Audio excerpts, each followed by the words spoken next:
everybody, welcome to Two Over Comics, and I'm Steve. And I'm Mike. And I guess it depends on what you're a fan of. Ding Dong the Witch is Dead, or the King is Dead, Long Live the King. Dan Didio of DC Comics, former co-publisher of DC Comics, has reportedly been fired over the weekend. Last Friday. Dan Didio, he's almost 20 years he was with DC. Yeah. He's been, I think, co-publisher with Gimli since 2010, I want to say, 2009 maybe. So yeah, I mean, he came from TV, kind of like a lot of people do who are become executives over or publishers over at DC Comics. Yeah, Gucci's upset too. I think I'm wrong. Gucci's kind of like yelling at me, saying like, "No, not everybody, just Didio," in dog language. Yeah. But anyway, before we can kind of get into obviously he was a very controversial, very extreme personality. I'm trying to get it down here to be part of the show. Yeah. But before we kind of get into all the the rage or whatever you're feeling about Didio, let's get into some of the positive things he did. He came onto the scene in the early 2000s along with Quesada. I think him and Quesada kind of came in around the same time. Yeah. Didio wasn't editor-in-chief, but he's a publisher. Which I think between Marvel and DC, the power structure is a little similar in those two aspects. Some of the things he did do pretty well was signing a lot of exclusives of some of the architects of the DC Universe, including Grant Morrison, who came back. Judd Winnick, he was a big fan of, and also a little guy you may have heard of called Geoff Johns. Yep. Geoff Johns came back and became he kind of rebooted and breathed a lot of fresh air into the Green Lantern franchise. He did. That was one of the best books. And it was really one of the only books that didn't really change status quo when it went into that god awful New 52. That's the new thing we'll talk about. With Green Lantern, DC before the 2000s was very heavy into its legacy characters. Obviously Wally West, Kyle Rayner, Green Lantern, Connor Hawke, Green Arrow. So bringing back Hal Jordan and a lot of the Silver Age characters that Didio and Johns grew up with was kind of the norm, I guess, basically. Other things he did was the thing with Didio, and when he came over as publisher with Jim Lee, something happened in the comic industry which wasn't really expected. Creatively, they're doing really good. Marvel's doing great with Quesada, with Bendis was starting his Avengers run. He was still going strong on Daredevil. You had Spider-Man coming back. X-Men with Grant Morrison had a resurgence, and then Joss Whedon came over. And then something happened called the Avengers movie in 2012. The Dark Knight trilogy did very well. It was Oscar nominated, and the whole trilogy was very critically acclaimed. Everybody loved it.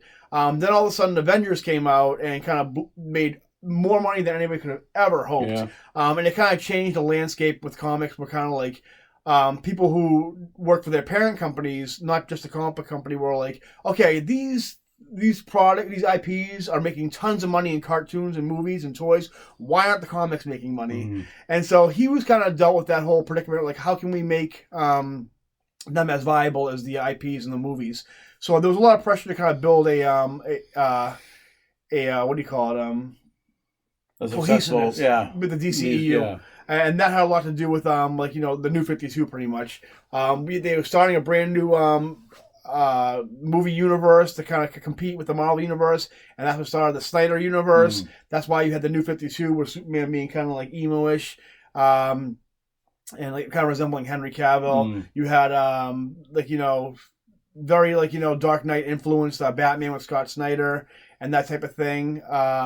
In the failed attempt with Ryan Reynolds, the Green Lantern, you had that kind of I still like that movie. I think the biggest problem is a little tangent real quick. I say failed attempt. It is a failed attempt, but I love Green Lantern. It felt like the biggest problem is that right away he kind of understood his powers. He was automatically great at being a Green Lantern. It felt like, and for me, my only criticism was it felt like it was just another issue of Green Lantern when I was watching it. With that, here's the thing, because Geoff Johns was very heavily involved in that, and I feel like they tried to fit everything from Geoff Johns into that one movie where you could. When I first saw the trailer for that, I'm like, this is like a new Star Wars. Yeah. And I saw the pictures of Oa. And that looked all phenomenal. It looked great. I'm like, this is going to be a huge hit, but they tried to fit too much into it. Too many. I didn't care for the suits, though. The suit looked a little weird. The suit was horrible. I think everything was good about that movie.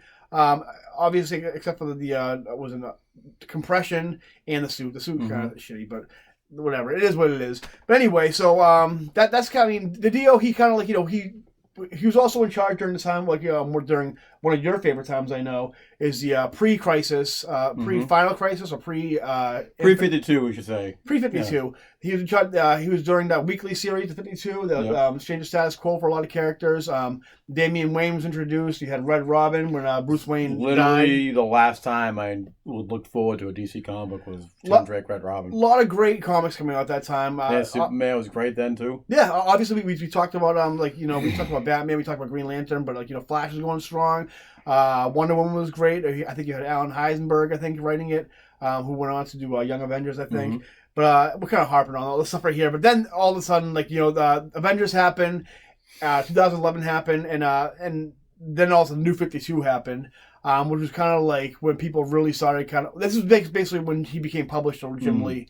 And so we're going to get into a list a little bit. Some of the negatives on New 52, obviously, which was probably the biggest one. But a lot of that there's some stuff leading up to that. With one of them was Identity Crisis before he was publisher. Yep. Didio's clearly a fan of deconstructing superheroes. He's not a fan of the fun Silver Age stuff, even though he grew up during the Silver Age. But he didn't like sidekicks, didn't like legacy characters. Was big a fan of obviously Watchmen, because he's revisited that many times in his tenure. Unnecessarily. What else? Too many crises. I think there was 3 crises. There was Identity Crisis, which that was kind of a letdown. It was good, but it did involve a lot of Tim Drake. But it felt like it was supposed to be something bigger than it was, and it was just one casualty, really. And the thing with the Didio, and it also with Lee too, we'll talk about, is that they didn't have a plan at all. He clearly was excited about comics, loved comics. You see interviews of Didio. Seems like a nice guy. Seems like a really, really nice guy. Always smiling. Has it looks like he's really enjoying himself. Definitely has a knowledge of comics, but just not what DC needed really at the time, I think. And that kind of that kind of led from one mistake to another. One of the more there was just a really big communication gap between writers, especially between Grant Morrison's Action Comics and Claremont's Superman book, where he didn't know what was going on in Action Comics. He didn't know that Clark Kent's parents were killed in it or dead in it. Mark Kent, which they recently brought them back. I think in Doomsday Clock it was really evident during New 52 that there was clearly no captain steering the ship. No. It was basically just get all these creators and then do what you got to do. Yeah. Because Grant Morrison's doing his own. Very evident. I'll give you an example. Is basically when I have a feeling that New 52 was basically just happened because let's get Superman on track because it's kind of confusing. And they didn't make it any less confusing. No, so they do New 52. Grant Morrison is doing Action Comics. George Perez is doing Superman, and neither one of them makes sense at all. Nope. And to the point where George Perez, one of the nicest guys in comics. Oh, it was a Perez? I think classic claim. I meant to say Perez. It was Perez, George Perez, where he was at the point where he's like, I'm out of here. After a couple issues, I can't deal with this.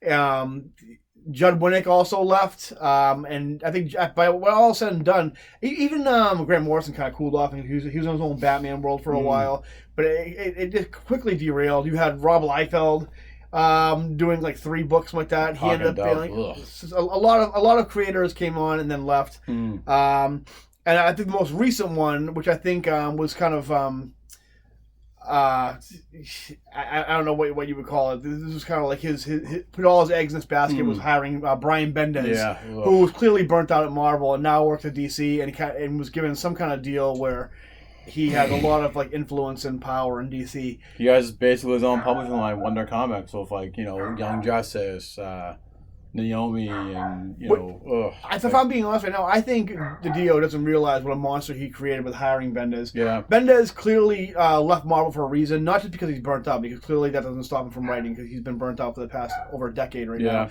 and still writing comics. But he definitely is someone who's interested in power plays. Definitely somebody who wanted to be was waiting for Alonzo to fail, and so he could step into that position. Was definitely somebody who was interested in being involved in the movies. But then 2 things happened. Alonzo left, Silvesky came in, and then Kevin Feige became get more influence on Marvel as a whole, not just the movies, but in the comics too. And all of a sudden, Bendis left. Coincidence? I think not. No. So now he's over at DC, and I think he's pulling the same crap right now. You have him bring all his Portlandia mafia coming in with guys like Matt Fraction, Kelly Sue DeConnick, and I can't think of the other names, but basically all of a sudden it's a hostile work environment. All of a sudden, there's a lot of decisions that they just can't be tolerated. Human resources getting all these complaints, and all of a sudden somebody who clearly clashes with Brian Bendis, Scott Snyder, all of a sudden is being painted as a villain who was he's the reason why Didio left because he clashed so much with Didio because of Bleeding Cool stories that are coming out there, which, surprise, surprise, all those Bleeding Cool sources, they're all Bendis and his friends. I don't know if you guys noticed. You ever notice how, I'm not going to get into it right now, but anyway. Yeah, that'd be a side episode of how we hate Bendis. It's been proven that a lot of those Bleeding Cool sources are are Bendis because, look at any Bleeding Cool, go on this website any time of day, and they're always stroking off anything Bendis is involved with. Bleeding Cool is almost as bad as we got this cover.com. Oh, they're like the TMZ of comic book we're so. But anyway, so what we're left now is anyway, the Dio's gone.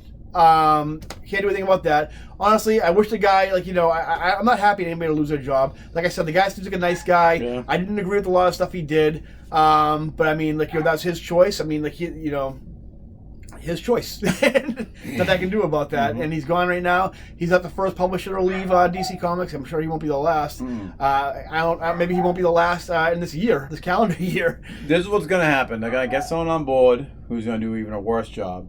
And they're going to get someone on board after him who actually gives a shit. And they're going to see DC and all the prosperity of DC Comics.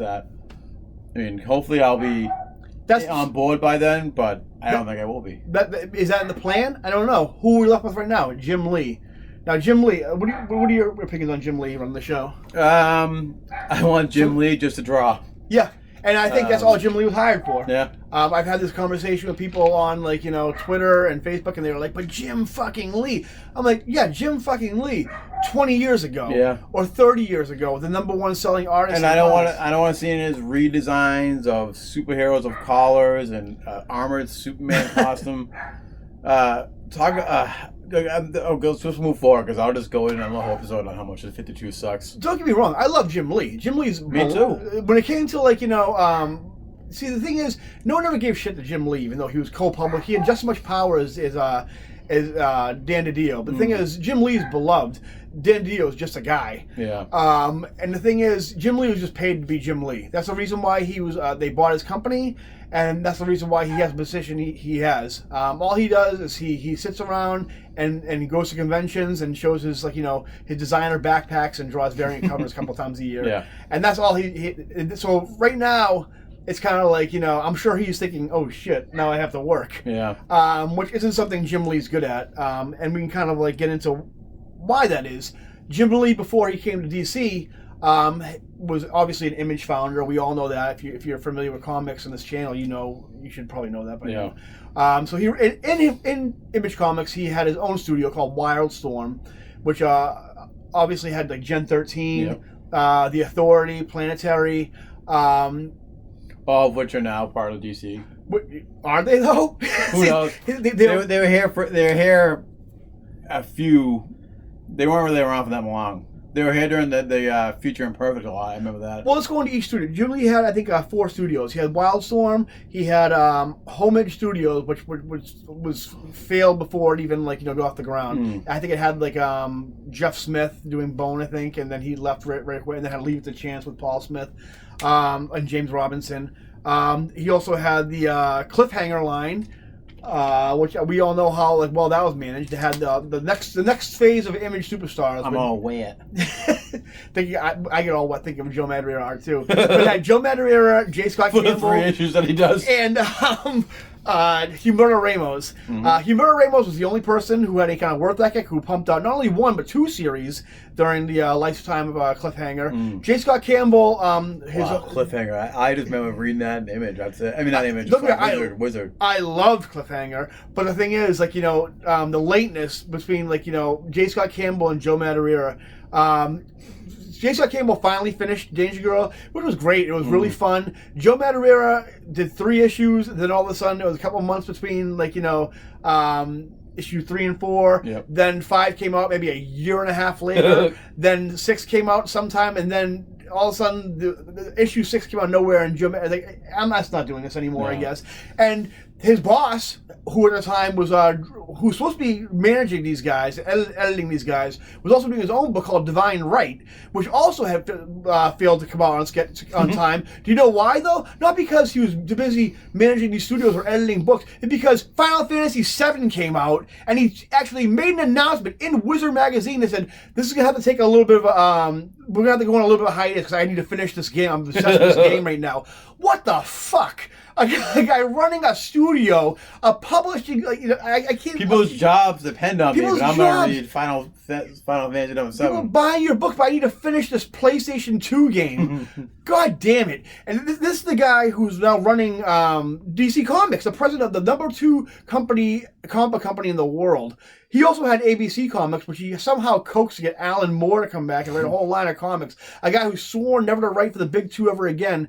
And his conditions were, I'll do these books, just I don't want to have anything to do with Marvel or DC. And what does Jim Lee do? Sells his company to DC Comics, who Alan Moore fucking hates. And all of a sudden, those titles go away, and Alan Moore's like, I guess I'll take League of Extraordinary Gentlemen with me because they're literary characters and they're open domain. And so that goes away. And this is also Jim Lee could roll Wildstorm into the DC... after he rebooted the Wildstorm universe for the 3rd time within 3 years. Once with Chris Claremont, who, by the way, he kicked off X-Men back when he worked at Marvel, with his friend Bob Harris, who's the editor-in-chief of DC Comics. I'm going all over the place right now. But anyway, so this is also we can get Jim Lee to draw Batman. Bob Harris. Wasn't he the guy in Paradise Acts or Earth Acts where I said, good riddance, whoever in the books that was written. Don't worry, Bob Harris will get into it in a second. So Jim Lee sells millions of dollars in IP for his Wildstorm characters, Gen 13, The Authority, just so and then they go in a little bit, they dribble in, like Grifter has his book during New 52, Midnighters in like, I don't know, he's in Justice. Then he brought Grifter back for the Future Imperfect thing, whatever it was. Or Anyway, they're gone now. Yeah. They would have purposely been implemented into the Flash or Superman. You could have definitely had Wildcats, the Damon Knights, and Superman, but why do that? That requires... Hey, Gucci, come down and talk to us about the episode. That requires effort and planning, which isn't something Jim Lee knows how to do. Jim Lee also, who, when he becomes publisher, this is when they implement New 52, with his buddy Bob Harris, who, but the thing about New 52, which why it was so critically accepted and everybody so beloved, because it had the same key players as Jim Lee, Bob Harris, Rob Liefeld, Brett Booth, Scott Lobdell, all people who were in charge of another failed managed deal with the Jim Lee, Heroes Reborn. Which, by the way, is another reason why all those imprints we mentioned earlier, like Wildstorm, ABC, Cliffhanger, went to the back burner because Jim Lee had to go back to Marvel to do Heroes Reborn. Another contract that completely got fucked up halfway through, where his buddy Rob Liefeld got fired halfway through, and all the books were late and just ghost written and ghost drawn by other artists, Well, I mean, anything's better than Rob Liefeld on the Avengers or Captain America. And do you know because Jim Lee? The thing was, he stopped caring about Wildstorm and image stuff because he thought he was going to offer the job to be publisher of Marvel Comics, which is something that he was supposedly on the table if Heroes Reborn was a big success that it was supposed to be, which it wasn't. Nope. Because that was managed by Bob Harris, somebody who was the manager of the X-Men titles during Lee and Liefeld's heyday in the early 90s, who booted father of X-Men, Chris Claremont, off the book because Jim Lee thought, even though he's admitted to not being a writer, thought he wanted to plot the X-Men books. Same thing with Rob Liefeld. And that guy who's the editor-in-chief for DC Comics right now, Bob Harris, and he's still there right now. So if you're going to fire Dan Didio, might as well write on an extra pink slip and give it to Bob Harris, too. Because things not going to get much better with this guy's editor-in-chief also. Because his idea is to make anything work is, remember that thing that worked before? Let's do that again. Which is perfectly evident right now because they've now gone back to the well with Watchmen once again. Yeah. And now doing DC Metal again. And another Crisis again.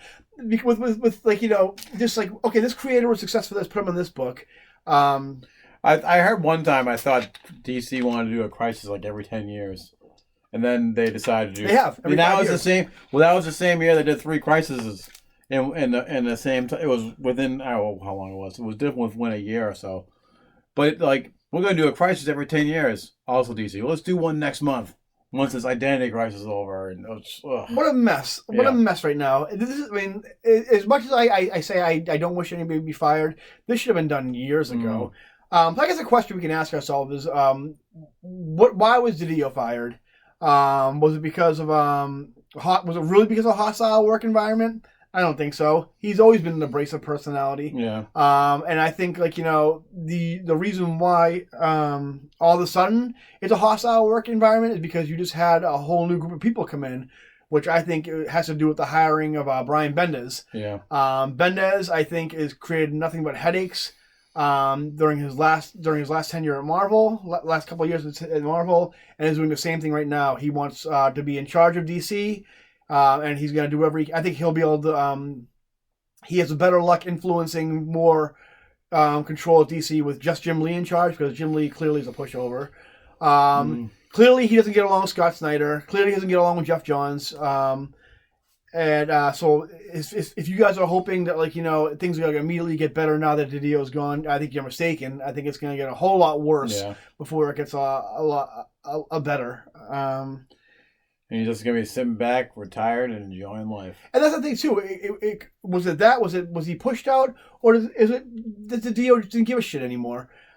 He still worked, still was grinding it out. The day he was fired, it was said that he was at work, just doing filing on invoices, doing whatever he had to do, and then all of a sudden he's calling to the office. Then he walked the building. He was fired. In the past year, I've read interviews with him at conventions and during interviews where he's just like, I don't fucking get comic book fans anymore. He goes, what I want to do. He's not wrong. I don't get him anymore either. I don't either, because the thing is, his mission statement from when he became publisher was to push things forward and to try new things, which kudos to that. But the thing is, and he goes, but we're doing this, but all people are doing is buying back issues. So what the fuck do you want? Yeah. So I think there's a lot of frustration with Didio. I think the last thing I remember him working on before he left was this 5G push where he's trying to make sense of the DC continuity. From what I understand, 5G was supposed to make it so, and in Marvel how it's really no one really ages. If something happens where Ben Grimm was in the Korean War, now they're in the Vietnam War, now they're in the Afghanistan War.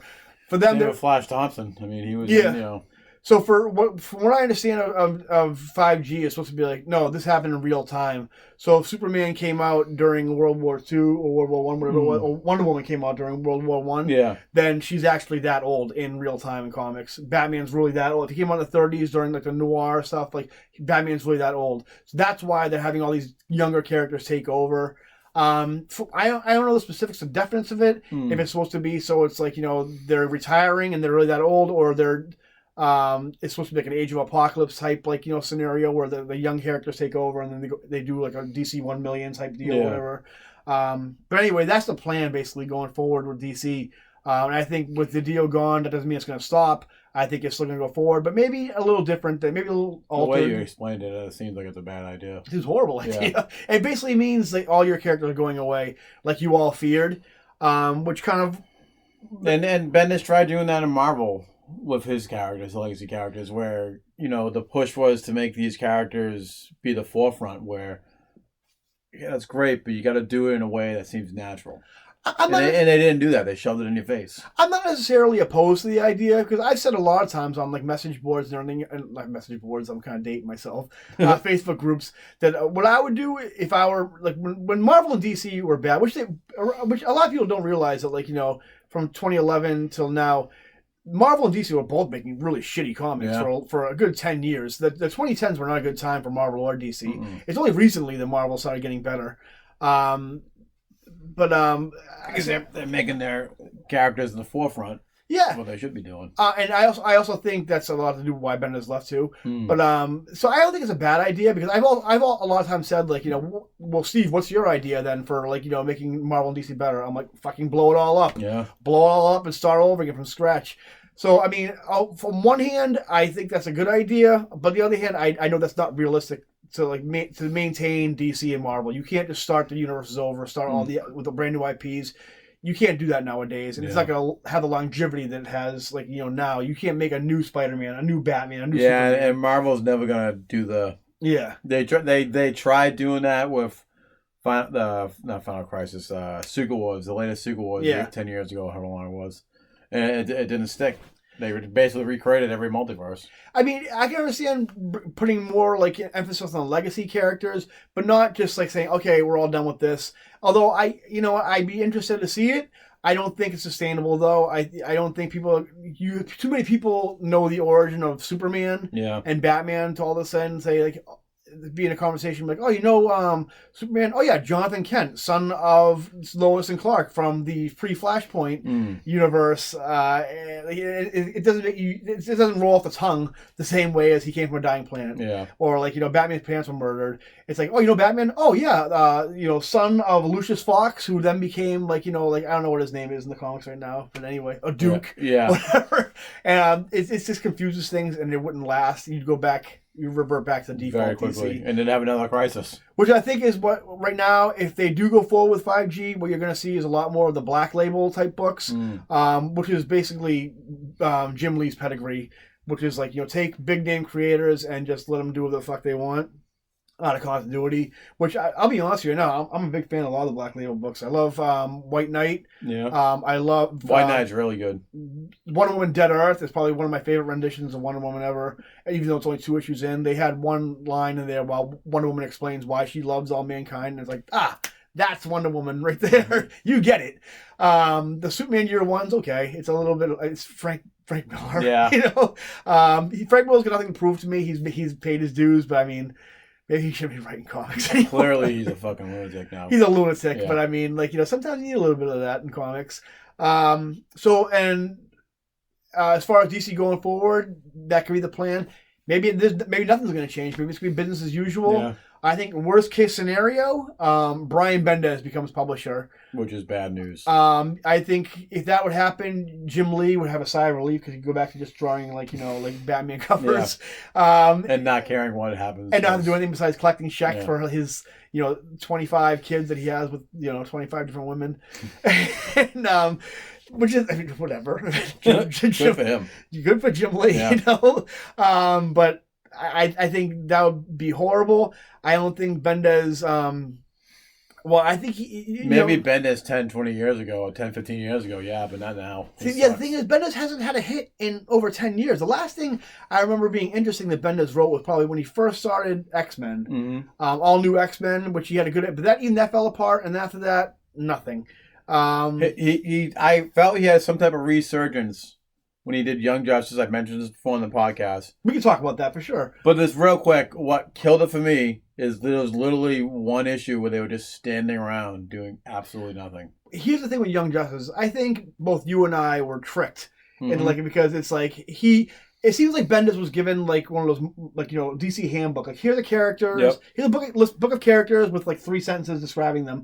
And Bendis just read that and said, okay, I remember Connor Kent Superboy. People like him. Here he is, but he's not gonna act anything like he does, has ever in the comics. But the thing is, I was afraid that he was gonna respect the continuity, and he's respected the continuity, and they're building on why Tim Drake didn't remember him and all that nonsense, and then just literally the one thing that killed it for me, which I'm gonna be reading for free online now, was when that latest issue, the second to latest issue came out, where there was literally nothing was going on. They're just standing around in front of the Hall of Justice. It seems to me like Bendis just took a bunch of characters that he knew would be like, money shots for fans and just threw them all in a book. Like, Wonder Twins, Dial H for Hero. Yeah. And it's just like, like fan service, but no substance at all. Like, and the worst part is at the end of that issue when they decided to do nothing. Yeah. They all jumped off to do something. And then the next issue, they were still standing around doing nothing. It's classic Bendis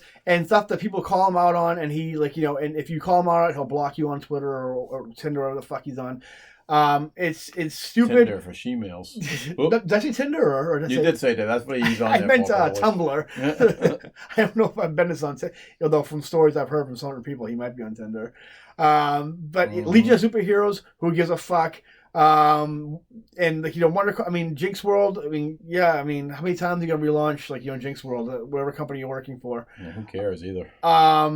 And I know what you're saying, but Steve, we heard you a couple episodes gush over Batman Universe, how it's the greatest Batman you've read. Like, and you know what? Every broken clock is right once a day too. You know. So I mean, like, well, I do enjoy Batman Universe. I don't want I don't trust him to write an ongoing. I don't even trust him to write an ongoing Batman series. Yeah. I think he has maybe a couple of good Batman stories in him, but not something to do for years and years. That's very evident on a Superman run right now that he can't write an ongoing for one of the trinity of characters. Revealing who Superman's identity was. Ugh. So trust me, the worst era of Marvel. Well, I mean, not the worst era. I mean, but towards the end, a lot of the crappiest comics Marvel was putting out was like the Ask Me My Female Agenda comics, and a lot of like the in your face comics you didn't like from Marvel during the late 2010s came from the people who are now in DC Comics. Now, nesting inside DC Comics right now. Trust me, you do not want that for DC Comics. DC Comics is supposed to be about legacy and just the best DC Comics is like sci-fi gone awry, Silver Age craziness and and just colorful, fun comics. You know what I mean? And that's what comics should be. You keep your liberal, conservative ways out of the book. You just tell a story. Whether you think a certain character would hate that person. It's always, I don't care if I see Superman versus the Ku Klux Klan like they did in that book's great. That 3-issue Superman stuff like that, that's fine.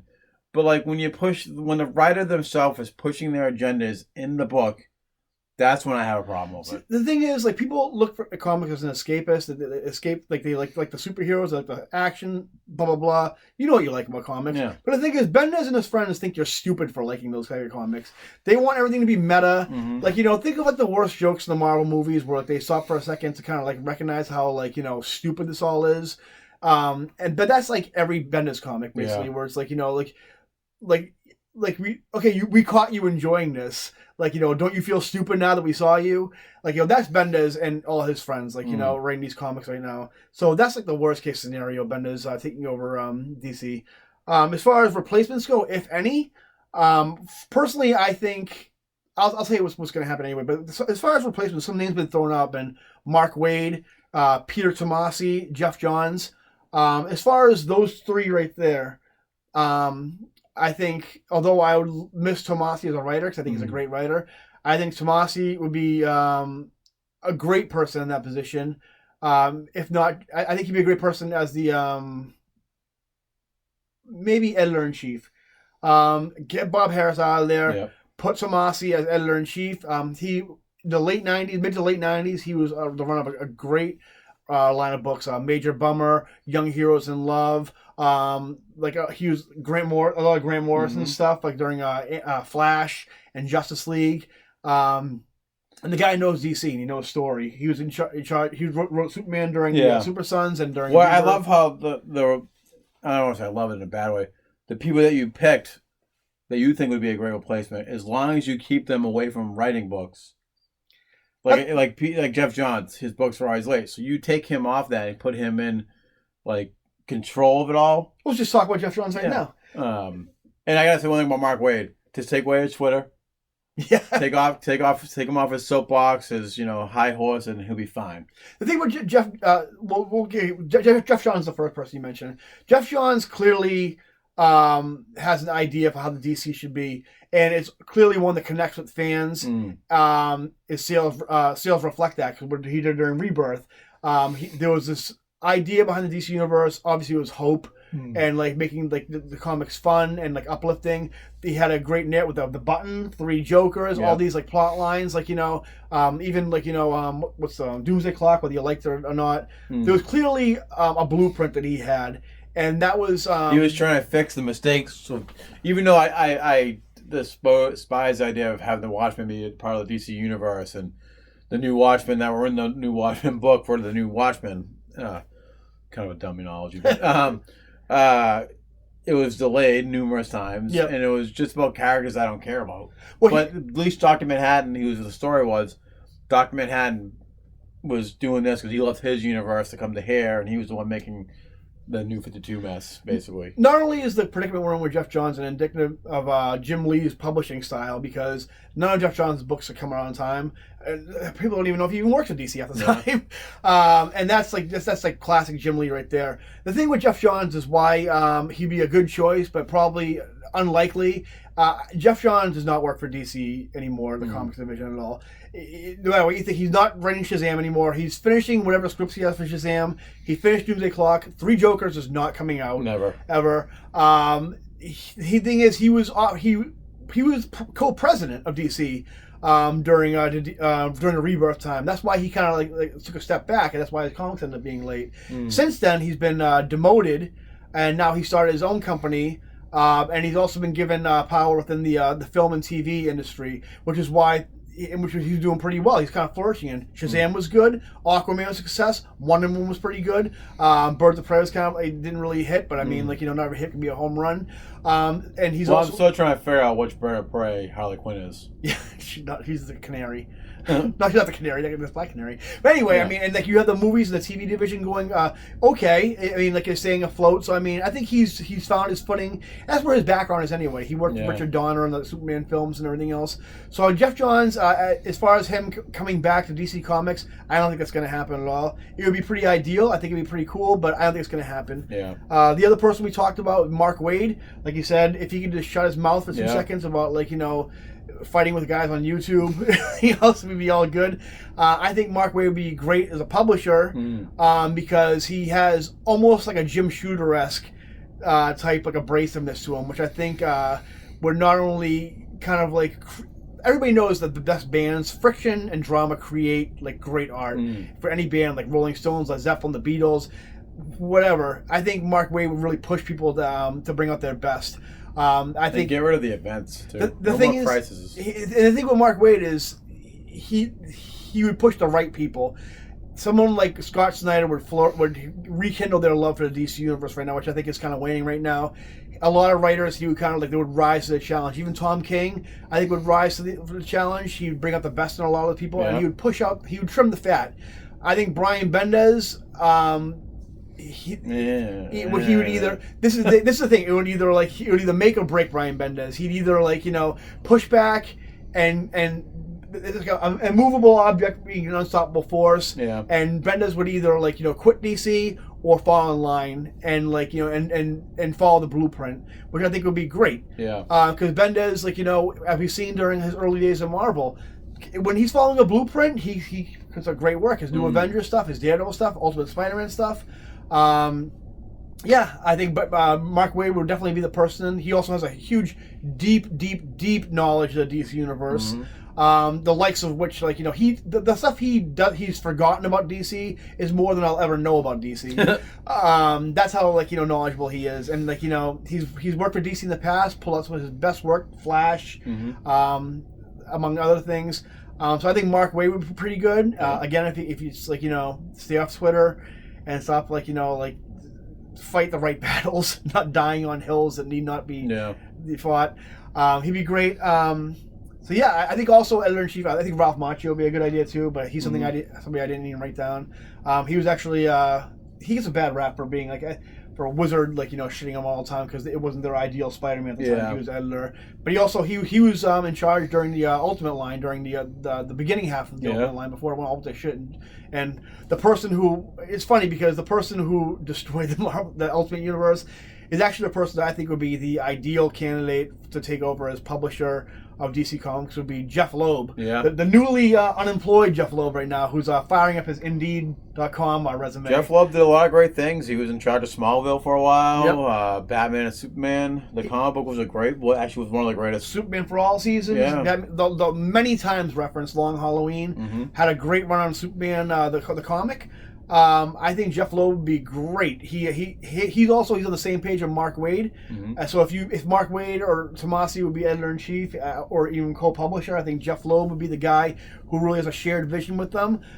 He also was in charge of the Marvel TV, which, I mean, you can say didn't work out, but was it really his fault? Really, the Netflix shows, no matter what you think of them in retrospect, were. There was a huge amount of excitement. They were a huge success. I remember Luke Cage. Even the Hulu stuff. We just got done doing Runaways, and we're kind of pissed that it's over. Luke Cage that we know of. Do you remember when Luke Cage broke Netflix, where it went down because so many people were tuning in for the first episode of Luke Cage? Daredevil is awesome. Jessica Jones is great. Mike likes Iron Fist for some reason. I liked Iron Fist. I thought Jessica Jones' first season was boring. Here's the problem. The biggest thing with the Netflix TV shows is that Daredevil was so freaking awesome. Yeah. That everything else after that was kind of a letdown. Yeah. I understand most of the intelligent people's criticism of Iron Fist. How he should have been able to use his Iron Fist right away. I don't really the whole whitewashing thing. Read a comic book. Read a comic book. Seriously. But I understand that the characters they were trying to learn how to use it, but how he never did. So I understand the criticisms of that. I do agree with you that Iron Fist could have been more like Into the Badlands. Yeah. Quality, but it wasn't. But I enjoyed it. I don't know why they didn't, because I've seen Kunlun in the comics, and it doesn't look that expensive to make. I don't know why they couldn't have done that. But you look at the guy. But in any Jackie Chan movie. But Jeph Loeb, and the thing is, people look at it as he couldn't do as much in the TV universe, but could you blame him? Because he was constantly being fought, saying he wanted to be part of the Marvel. The whole thing started off with Agents of S.H.I.E.L.D., where it was supposed to be part of the Marvel Cinematic Universe, and then all of a sudden, Kevin Feige was like, I don't want to share. Yeah. And so, no, it's not. And so, he constantly, things Jeph Loeb, I'm sure, wanted to do, he couldn't do, constantly getting pushed back, and constantly just getting shadowed. So, could you blame the guy for, kind of being a little bit miserable towards the end? Yeah. But I think as far as DC goes, I think what AT&T, DC's now parent company, wants is a cohesiveness between the media and their comics. Jeph Loeb, perfect guy for that. Guy whose background was in TV, then came to comics, then went back to TV. And honestly, I think it'd be the perfect marriage between the currently being built new DCU, the TV division. I just hope AT&T has a love for the comics and they want it to stay. They don't. Because they're also known for the infamous not wanting WCW wrestling back in the day. They didn't understand or care for it. I've read many documentaries on WCW. But AT&T, Time Warner was a big player in the destruction of WCW. So hopefully, I love WCW. Hopefully we won't see the destruction of the DC comic line because Time Warner doesn't care or want or understand it. I think what you're going to see right now, you're either going to see a big move like this, like with maybe somebody who we mentioned, or one of the names we mentioned, or you're going to see nothing happen at all. And I think the worst case scenario is you're going to have somebody from AT&T actually come down and work a year in publishing and see why this isn't making money and say, you know what, we're constantly in the red. Let's just cut our losses. And you know what's easier than comics and cheaper than comics? These video games and TVs and movies who actually make money. Yeah. And maybe we'll throw a few digital black label books once in a while. Then here comes Marvel. And no, that's a lot of people think will Marvel buy DC? No. That would create a monopoly. That's something that's been tried before and it's been shot down. And now it'll be the end of DC, and then it'll be Marvel following suit because that's basically what Disney's waiting to do. They're waiting for somebody else. They're waiting for DC to close up shop first. Which I don't want. I want people to mistake this thinking of this is one of those videos where it's DC shutting down. I'm not saying that at all. I think that's very unlikely and very worst case scenario. But I'm saying you're either going to see one extreme or the other. You're either going to see business as usual, or you're. I don't know. I guess it's really I just Time Warner owning WB, I get a little nervous. Like I said, we mentioned the WCW and how they kind of cease to exist now, and that's why I'm WWF bought WCW, so who knows if Marvel would be that power hungry to do that as well, or Disney. I think for the next year you're going to see business as usual right now. I think you're going to watch Jim Lee squirm, trying to make sense of this. He'll probably rely on his buddy Bob Harris to kind of help him out. And I think people who are loyal to Jim Lee. But I think you're either going to see somebody come in who's going to save the day and make DC number one, or you're gonna see the complete collapse of DC. If you put Comics. Bendis in charge, it will be the complete collapse. Yeah, so that's kind of my take on things. Do you think of that, Mike? I know I've talked. No, so I mean, much about because this. we kind of on the same page here of how we're thinking of what the future of DC could be. My biggest thing is if Bendis is somehow in charge. I hope he's not. Just keep your agenda, so to speak, and all your friends' agenda out of the comic books. Comic books are for fun. That's wishful thinking. Yeah, I know. No way would Bendis be able to control himself. The thing with Bendis is while we're wrapping this up, Bendis comes from, everybody calls it the Portland Mafia. With all his friends. The thing about Bendis is that he's from Portland, who is filled with bottom of the barrel Gen Xers, who still think they're living in the 90s, who still never get told that they're not special. Because they thought everything they were doing in the 90s was special, even though, I hate to break it to you, and I grew up in the 90s. Me too. You weren't doing anything different than the 70s in the 90s, and you were just putting a flannel on it and calling it new. So it's like, you're not original, you're not special, and that's what Bendis thinks he is. He thinks he's this I don't know. But I hate his whole, I'm going to call it the mafia, because that's really what it is. I hate his whole, group. Feminist, pink hair.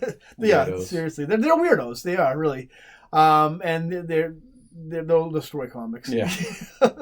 I'm sounding like a YouTuber who I can't stand, but so sometimes, You gotta at least you're in a dark side sometimes. Sometimes you do, yeah. So that's going to be our video right now. I'm going to stop myself before I go too far. Yeah, we're almost on an hour here. Yeah. Well, there's a lot to unpack, you know what I mean? Guys, listen to us all the way through. Don't go off at the half an hour mark. The end of an era, and we're blasting off into the unknown for 2020. Mm-hmm. Let's see what happens. I got my fingers crossed. I love DC Comics, and I hope they do well. I hope they do well. That's all I gotta say. And we'll see what happens, guys. Hopefully, Jeph Loeb, 2020. Mm-hmm. That's what I. All right, guys. Remember to like and subscribe. We'll see you later. Bye bye. Ring that bell. Ring the bell. Bye bye. You should ring the bell. Ring that bell. When powers activate.